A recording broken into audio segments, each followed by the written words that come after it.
तो solution chapter के PYQs कर रहे थे, देखते हैं question. An ideal solution is formed when its components have no volume change on mixing, no enthalpy change on mixing, have both the above characteristics, high solubility, have both the above characteristics. क्योंकि delta H mix भी zero आना चाहिए, delta V mix भी zero आना चाहिए. क्या delta S mix zero आएगा क्या? नहीं, इट शुड बी ग्रेटर, मतलब पॉजिटिव होना चाहिए. ऐसा क्वेश्चन हम लोग ने ऊपर किया था. हाँ देखो, डेल्टा H mix जीरो नहीं होना चाहिए. इसमें पूछा था क्या जीरो नहीं होना चाहिए, तो डेल्टा H mix जीरो नहीं होना चाहिए. ओके. फिर all form ideal solution except, कौन आइडियल सोल्यूशन नहीं बनाता है आपका? ओके. देखो, इथेन सॉरी बेंजीन टोलिन ये आइडियल है. फिर आपका इथेन और आयोडोइथेन. फिर आपका ये ब्रोमीन. देखो मैंने बोला था अगर Cl क्लोरोब्रोमो वाले ग्रुप रहेंगे ये आइडियल हो जाएंगे मोस्ट प्रोबेबली. ओके, तो ये भी आइडियल हो जाएगा. यहाँ पे देखो आप, ये I है, ये OH है. OH है तो आपका हाइड्रोजन बॉन्डिंग आ जाएगा इस केस में, तो ये आपका आइडियल नहीं है. Okay, this will not show ideal solution. Okay, तो ये आइडियल होगा ही नहीं आपका. OH आ गया ना, क्योंकि OH आ गया तो देखो कभी भी hydrogen is attached to more electronegative group like oxygen या फ्लोरीन या नाइट्रोजन, कभी कभी क्लोरीन भी. तो वो आपका ऑक्सीजन खींच लेगा तो इसके ऊपर प्लस चार्ज आ जाएगा, तो इसके पास लोन पेयर है तो ये इसको दे देगा, तो हाइड्रोजन बॉन्डिंग हो गया, तो नेगेटिव डिविएशन होगा. क्या ये force of attraction between A and B molecule is increasing. Yes, it is negative deviation. Maximum boiling azeotrope, ये सब मैंने रिवाइज करा दिया एक ही पॉइंट पे. Next is colligative property, abnormal molecular masses देखते हैं. Okay, the following solutions are prepared dissolving 10 gram of glucose. Glucose का फॉर्मूला दिया in 250 ml at water P1, 10 gram of urea 250 ml P2, 10 gram of sucrose this in 250 ml P3. Right option for the decreasing order of osmotic pressure would be, देखो osmotic pressure. osmotic pressure क्या होता है? osmotic pressure का formula पढ़ने से पहले देखो, glucose दिया, यूरिया दिया, सुक्रोज दिया, 3 सोल्यूशन दिया. ओके, अभी अगर हम लोग बात करेंगे, osmotic pressure is CRT, concentration, rate, gas constant, temperature. अगर एबनॉर्मल कॉलिगेटिव प्रॉपर्टी हो जाएगा ICRT हो जाएगा, where I is the van't Hoff factor. But इस केस में कोई आयनाइजेबल है क्या? ग्लूकोज आयनाइजेबल है, यूरिया, सुक्रोज कोई भी आयनाइजेबल है ही नहीं आपका, तो एबनॉर्मल कॉलिगेटिव प्रॉपर्टी लगेगा ही नहीं. तो लगेगा क्या? ICRT. अभी हमें देखो मास दिया है 10 ग्राम इसका, 10 ग्राम इसका, 10 ग्राम इसका, तो C क्या है? Concentration. Concentration is mass upon molar mass. R तो सब के सेम है, टेम्परेचर भी सेम है. हम लोगों ने मान लिया टेम्परेचर सेम है, कुछ नहीं बोला, तो ये भी सेम है, मास भी सेम है. तो N is inversely proportional to molar mass. तो जिसका मोलर मास ज़्यादा उसका N, मतलब आपका सॉरी N नहीं है ये, पाई उसका ऑस्मोटिक प्रेशर सबसे कम. तो मोलर मास किसका ज़्यादा है? सुक्रोज का. हमें पता है कि सुक्रोज का 180 रहता है क्या? ओके, सॉरी ग्लूकोज का 180 रहता है, ग्लूकोज का 100 रहता है, इसका 342 रहता है, और यूरिया का 60. ये सब आप निकाल सकते हो क्योंकि फॉर्मूला दिया भी है आपको, नहीं दिया तो भी ये पता रहना चाहिए. यूरिया का फॉर्मूला एक बार मैं बता देता हूँ. यूरिया कुछ ऐसे रहता है. ओके, दिस इज ये यूरिया है क्या? एसीटोन बना लिया मैंने, यहाँ पे 2 NH2 ग्रुप जोड़ दो, बस यूरिया हो गया. ये हो गया यूरिया. तो इन सब का मॉलिक्यूलर मास निकाल लोगे. 342 सुक्रोज का, 180 इसका, 60 इसका. तो जिसका कम मोलर मास उसका सबसे ज़्यादा आना चाहिए, तो P2 सबसे ज़्यादा आना चाहिए. तो P2 किस में ज़्यादा दिख रहा है? यस, P3 सबसे कम होना चाहिए, तो इसमें दिख रहा है. Option number B would be the correct answer. अच्छा क्वेश्चन था. Next, the freezing point decreases, freezing point depression constant Kf is of benzene is the freezing point depression in the solution of molality this much containing a non-electrolyte solute in benzene is rounded up to 2 decimal places only. Nice question. देखो आपका delta TB, sorry boiling point नहीं, delta TF. Delta TF क्या हो जाएगा? Delta TF would be KF into molality. तो हमें KF दिया है, मोलालिटी दिया है, मल्टीप्लाई करो चुपचाप. 5.12 इंटू 0.078 मल्टीप्लाई करोगे, 2 डेसिमल तक लेके आ जाओगे, तो आपको फ्रीजिंग पॉइंट का डिप्रेशन मिल जाएगा. क्या इसमें बोला है? क्या डिप्रेशन, क्या पूछा? द फ्रीजिंग पॉइंट डिप्रेशन पूछा, मतलब डेल्टा TB पूछा है. फाइनल फ्रीजिंग पॉइंट नहीं पूछा है, वो अलग बात है. पूछेगा कभी आगे आएगा तो बता दूंगा क्या होता है. इन दोनों को मल्टीप्लाई करो तो बस आएगा. तो 512 इंटू 78, तो ये हो जाएगा 8 2 16, ये हो जाएगा 8 1 8 9, ये हो जाएगा 40, ये 7 2 14, 7 1 7 प्लस 1 8, 7 35, ये हो जाएगा 6, ये हो जाएगा 13, ये हो जाएगा 9, ये हो जाएगा 9, फिर हो जाएगा 3. ओके, टू डेसिमल, इसमें 1 2 3 4 5, 1 2 3 4 5, ये सबको हटा दो, 2 डेसिमल प्लेस लाना है तो ये आ जाएगा 4.4. Option number B would be the correct answer. Okay, फिर the next question is, if 80 grams of a non-electrolyte solute is dissolved in 114 grams of N-octane to reduce its vapor pressure of 80%, मतलब आपका vapour pressure decrease कितना हुआ, 80% decrease करना है, तो बचा कितना, 20%. मतलब अगर आपका इनिशियल 100 वेपर प्रेशर था तो आपने 80% रिड्यूस कर दिया, मतलब फाइनल वेपर प्रेशर कितना है, 20. तो ये ध्यान में रखना है आपको, 80% रिड्यूस करना है, reduce it's vapour pressure of 80%, मतलब उसका 80% रिड्यूस करना है, तो 20% बचेगा फाइनल. ये समझ में आना चाहिए पहली बात. तो the molar mass of the solute is, molar mass पूछा है सोल्यूट का क्या होगा, तो 80% डिक्रीज होगा. देखते हैं, और हमें क्या दिया है, molar mass of n octane दे दिया 114. Okay, very good. देखो ये क्या है, relative lowering of vapour pressure, relative lowering of vapour pressure, ये concept which is colligative property number 1. सबसे पहला colligative property relative lowering of vapour pressure के ऊपर बेस्ड है. अभी relative lowering of vapour pressure क्या होता है, P naught A minus P S upon P naught A is equal to N B upon N B plus N A. अभी terminologies देखते हैं क्या क्या, मैंने तो फॉर्मूला तो लिख दिया, अभी क्या क्या है ये देखो. ये आपका प्रेशर है, वेपर प्रेशर है, जो भी सॉल्यूट का, समझो अभी इस केस में एन ऑक्टेन है ना, तो एन ऑक्टेन का नॉट का मतलब क्या है, प्योर एन ऑक्टेन का वेपर प्रेशर. मैं इस एग्जांपल्स को लेके समझा रहा हूँ, मतलब जो हमें क्वेश्चन में दिया है. तो प्योर एन ऑक्टेन का वेपर प्रेशर ये है. ओके, पी एस क्या दिखा रहा है, तो ये भी वही हो जाएगा क्या, हाँ ठीक है. पी एस क्या है, आपका सोल्यूशन का vapour pressure of solution. Solution में क्या आ गया, सोल्यूट आ गया और आपका सॉल्वेंट आ गया. सॉल्वेंट कौन हो जाएगा, एन ऑक्टेन. सोल्यूट जो हम लोगों ने डाल दिया 80 ग्राम डाला है, ठीक है. एन बी क्या है, मोल्स ऑफ सोल्यूट, ये हो जाएगा आपका मोल्स ऑफ सोल्यूट, ये हो जाएगा मोल्स ऑफ सॉल्वेंट. तो ये पूरा टर्म क्या हो गया, ये पूरा term is X B. X B क्या है, मोल फ्रैक्शन ऑफ सोल्यूट, ठीक है. This is the mole fraction of solute. सब टर्मिनोलॉजीज पता चल गए, डिराइव कैसे करते हैं अगर आपको पता भी नहीं है तो ठीक है, ये पता होना चाहिए कि फॉर्मूला क्या है और फॉर्मूले में एक एक वर्ड क्या है वो पता रहना चाहिए. तो देखो इसी फॉर्मूले से हमें आंसर आ जाएगा क्या, देखते हैं क्या होता है. देखो हमें दिया है पी और इसका वेपर प्रेशर कितना, नहीं दिया है हमें वेपर प्रेशर, ठीक है. पहले हम लोग को जो दिया है वो देखते हैं. मोल्स ऑफ, ये हमें मोलर मास निकालना है तो यही मोल से ही निकलेगा. तो मोल्स मास कितना दिया है, 8 ग्राम. मोलर मास निकालना है x, ये हो जाएगा 8/x प्लस. ओके, आपका सॉल्वेंट क्या है, solvent is n octane. 114 gram n octane का लिया है तो 114/114. ओके, तो 8/x plus 8/x plus 1. Okay, is equal to आपका P naught A minus P S, ये हो जाएगा P naught A minus P S upon P naught A. तो अभी इन लोगों ने क्वेश्चन में क्या बोला है कि reduce it's vapour pressure by 80% reduce होना चाहिए. तो मतलब अगर 100 इनिशियल ले ले, अगर कुछ भी इनिशियल वेपर प्रेशर दिया है कि आपका प्योर सॉल्वेंट का, नहीं तो हम लोग 100 मान लेते हैं क्योंकि 100 से डील करना आसान है. इसका 80% घटाओगे तो 20 आ जाएगा. तो क्या लिख सकते हैं हम लोग, इसको क्या लिख सकते हैं, पी नॉट ए हम लोग ने 100 अज्यूम किया, रेड्यूस होने के बाद पी एस क्या आ गया आपका 20 आ गया. वेट, ये ऐसा नहीं होगा, हम लोग ने तो रेड्यूस करने के बाद पी नॉट, देखो ये क्या है, P naught A minus P S क्या है, ये पूरा लोअरिंग ऑफ वेपर प्रेशर है, लोअरिंग ऑफ वेपर प्रेशर.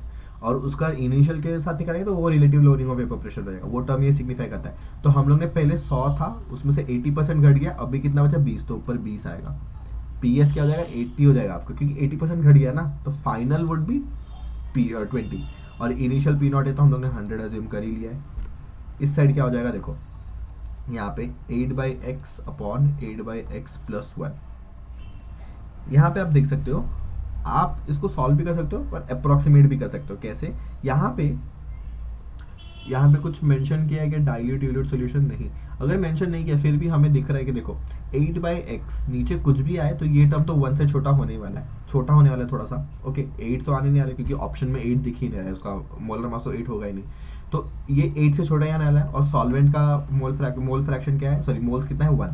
तो ये डाइल्यूट सॉल्यूशन इसको मान सकते हैं. तो हम लोग क्या लिख सकते हैं 8/x अपॉन 1. इसको मैंने नेग्लेक्ट कर दिया यहाँ से. ओके, क्योंकि ये बहुत छोटा टर्म है. अभी 20/100 इज इक्वल टू 8/x. तो x क्या हो जाएगा 80 × 100/20, 21 × 25 ये हो जाएगा 40 ग्राम्स. पर मोल। तो ऑप्शन नंबर कौन सा करेक्ट है? Option number 20 correct. तो इसमें पहली बात तो ये समझने वाली थी, दूसरी बात फॉर्मूला याद आना चाहिए, फॉर्मूला में सब टर्मिनोलॉजीज पता होनी चाहिए। तीसरी बात ये 20 क्यों आया इधर वो पता होना चाहिए, क्योंकि ये P not minus P A क्या है। पी नॉट आपका इनिशियल जो 100 अज्यूम किया, पी एस आपका जो 80% रिड्यूस हो गया, तो लोअरिंग कितना हुआ? लोअरिंग 20 आ गया, मतलब फाइनल आपका प्रेशर कितना है? 20 आ गया ना फाइनल, 80% लोअरिंग होने के बाद 20 आ गया आपका, तो वो हो जाएगा ऊपर 20 आ जाएगा। तो option number B would be the correct answer. Okay, now next question क्या बोल रहा है? If the molality of the dilute solution is doubled, the value of the molar depression constant K F would be. देखो क्या होगा, हमें क्या पता है फॉर्मूला, क्या बोला है? बॉइलिंग पॉइंट का बोला है क्या? नहीं, के एफ की बात की, तो मतलब delta freezing point, depression in freezing point की बात करें, is equal to K F into molality. अगर मोलालिटी को डबल कर दिया तो delta T F is equal to twice of molality, और के एफ का के एफ ही रहा। ओके, तो इससे ये कट गया, इससे ये कट गया, ये के एफ डैश कर लो, K F dash is equal to K F by 2, तो it is getting halved. Okay, और हमने लिख दिया हाफ्ड माइनस 1। क्यों? क्योंकि ये के F does not depend on molality, किस पे भी डिपेंड नहीं करता, इसका अलग ही फॉर्मूला है, इट रिमेन्स अनचेंज्ड। तो मैंने ये जो आपको कराया ये बताने के लिए कि ऐसा नहीं करना है, ऐसा नहीं करना है, रॉन्ग मेथड है ये।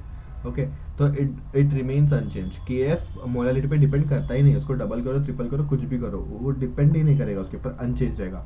It depends only upon temperature, latent heat of fusion, latent heat of vaporisation, उसके ऊपर डिपेंड करता है ये आपने पढ़ा रहेगा। एक बहुत गंदा सा फॉर्मूला आता है लेटेंट हीट ऑफ फ्यूजन, और इसका मतलब के एफ और के बी का बहुत बड़ा फॉर्मूला आता है, आर टी रहते हैं उसमें 1000, एक मुझे थोड़ा थोड़ा याद है जो कि 1000 रहता है, आर टी होता है, फिर वेपराइजेशन का डेल्टा एच रहता है, या तो आपका फ्यूजन का रहता है। Okay, it does not depend on molarity, तो ऑप्शन नंबर सी करेक्ट आ जाएगा। At 100 degrees Celsius, the vapor pressure of solution of 6.5 gram of solute in 100 gram water is this much. Kb is this, the boiling point of the solution is. Okay. Now, देखो हमें नाम से ही पता चल जाना चाहिए, elevation in boiling point. Second colligative property क्या है? Elevation in boiling point. Elevation मतलब बढ़ रहा है बॉइलिंग पॉइंट, कुछ तो बढ़ ही रहा है बॉइलिंग पॉइंट, तो 100 से ज़्यादा ही आने वाला है। तो 100 से ज़्यादा वाले चारों ऑप्शन दिख रहे हैं हमें, 101, 102, 103, 100 और 103, चार ऑप्शन दिख रहे हैं, तो 100 से ज़्यादा। अगर 99 रहता तो मैं उसको कंसिडर करता ही नहीं। ओके, तो बॉइलिंग पॉइंट देखो, डेल्टा टी बी पहले हम लोग निकालते, change in boiling point is equal to K B into molality. Delta T B पहले क्या आएगा? Delta T B is K B कितना दिया है हमें? के बी दिया है 0.52 इंटू मोलालिटी कितना दिया है? मोलालिटी हमें निकालना पड़ेगा, क्यों? मोलालिटी क्या है? Moles of solute 6.5 gram, 6.5 gram of solute in 100 gram of water. Okay, 6.5 gram solute हो गया, उसका सोल्यूट का क्या दिया? 6.5 gram of solute in 100 gram of water. इसका मोलर मास तो दिया ही नहीं यहाँ पे, इसके यहाँ पे मोलर मास नहीं दिया है सोल्यूट का, तो मोलर मास से डिवाइड कर दो यहाँ पे एम मोलर मास, तो वो हमें कैसे निकलेगा वो देखते हैं। पहले फॉर्मूला सब्स्टिट्यूट कर लेते हैं हम लोग। बाकी क्या है? 100 ग्राम ऑफ वाटर मतलब 100 पर 1000 kg सॉल्व होना चाहिए ना, तो ये हो जाएगा डिवाइड बाई 1000। इसको हम लोग लिखते हैं 0.52 इंटू 6.5, मैं मोलर मास को एक्स ले लेता हूँ, ये आ जाएगा आपका 0.1, ये आ गया 0.1। ठीक है, डेल्टा टी बी ये आ जाएगा।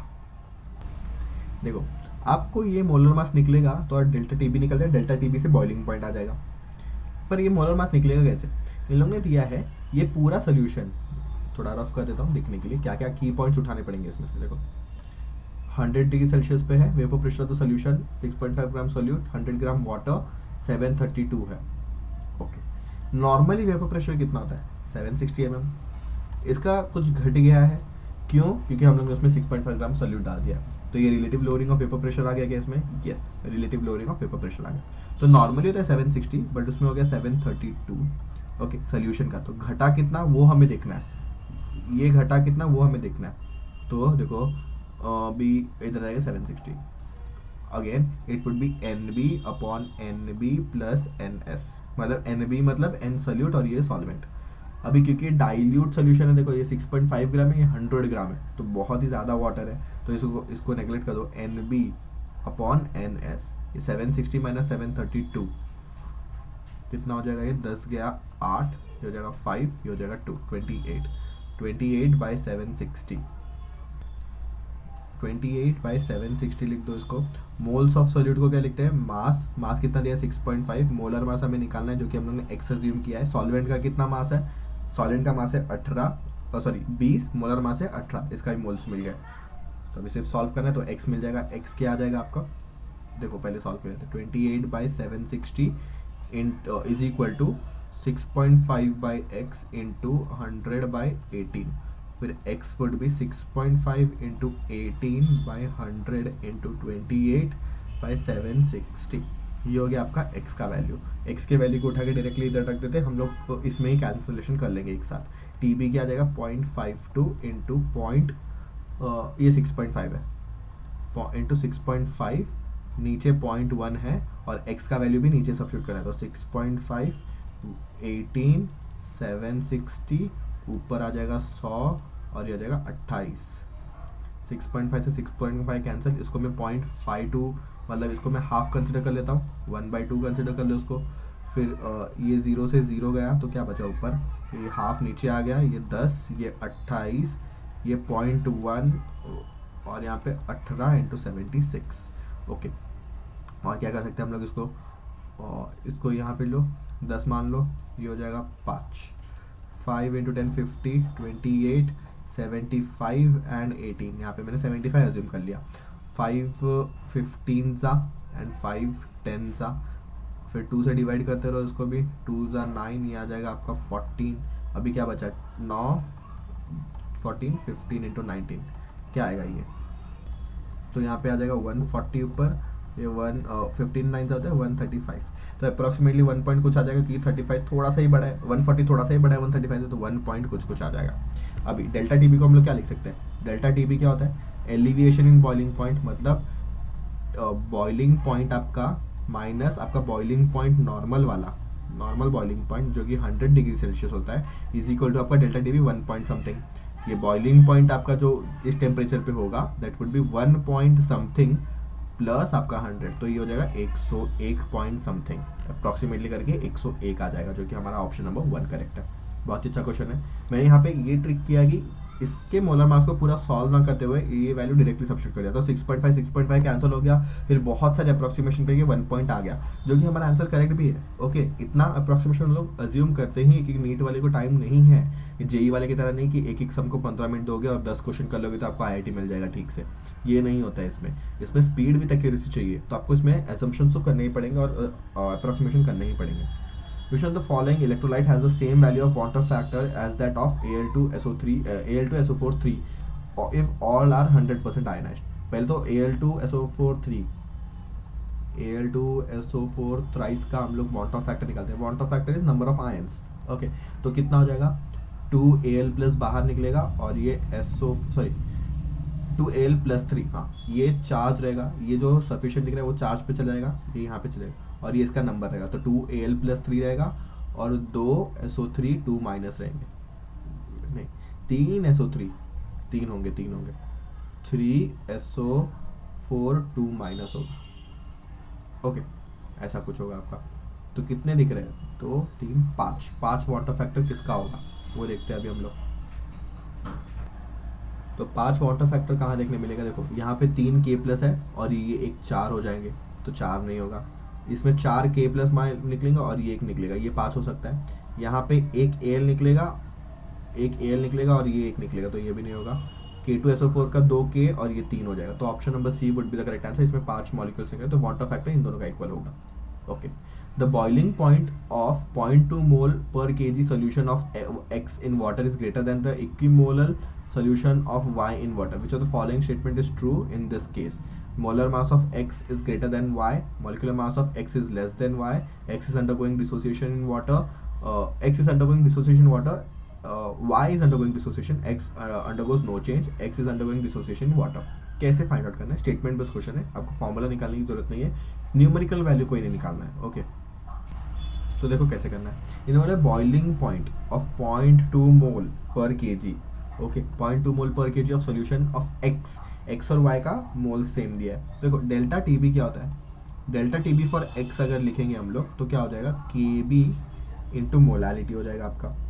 ओके, फिर इसने 0.2 मोल लिया है और सेम सॉल्वेंट सेम लिया है, तो आपका मोलालिटी दोनों के केस में सेम हो जाएगा, दोनों के केस में मोलालिटी आपका सेम हो जाएगा। और क्योंकि आयनाइजेबल पूछा है तो हम लोग आई फैक्टर भी ले लेंगे, कंसिडर कर लेंगे आई ऑफ एक्स।